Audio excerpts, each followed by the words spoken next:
अनुच्छेद 33 इसमें कहा गया है कि संसद की मूल अधिकारों को संशोधित या प्रतिबंधित करने की शक्ति है। दरअसल इस अधिकार के माध्यम से संसद को यह अधिकार हो जाता है अनुच्छेद 33 के माध्यम से कि वह मूल अधिकारों पर प्रतिबंध लगा सकता है, मूल अधिकारों में संशोधन कर सकता है। यह संसद को विशेष अधिकार है। हालांकि यह विशेष अधिकार विशेष वर्ग के लोगों के लिए होता है, और यह विशेष वर्ग कौन होता है? तो यह सशस्त्र बल होते हैं, असैनिक अर्धसैनिक बल होते हैं, पुलिस बल, खुफिया एजेंसी। ये इन सारे लोगों के मौलिक अधिकार पर प्रतिबंध लगाया जाता है अनुच्छेद 33 के माध्यम से। और सोचने वाली और प्रावधान यह भी है कि अनुच्छेद 33 के अंतर्गत जो विधि का निर्माण होगा उसका अधिकार सिर्फ संसद को है, किसी राज्य विधानमंडल को इस संदर्भ में कोई अधिकार नहीं है। साथ ही अनुच्छेद 33 के तहत संसद जो कानून बनाती है उसे किसी न्यायालय में मूल अधिकारों के उल्लंघन के नाम पर चुनौती नहीं दी जा सकती है।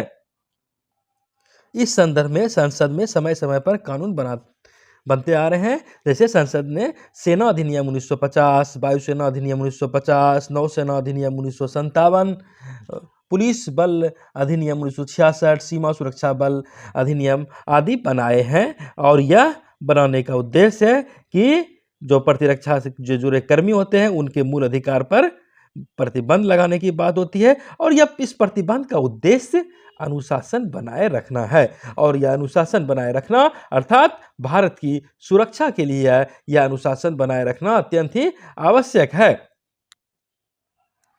सेना से जुड़े सारे लोगों के लिए यह नियम लागू होते हैं, अर्थात सैनिक संगठन में जितने भी कर्मचारी होते हैं, चाहे वे नाई हो, बरही हो, मैकेनिक हो, बावर्ची हो, चौकीदार हो, मोची हो, बूट बनाने वाला हो, दर्जी हो, कोई भी हो, उससे जुड़े जितने भी लोग हैं उन्हें तमाम प्रकार के जो साधारण व्यक्ति को मौलिक अधिकार होते हैं उन्हें नहीं होती है।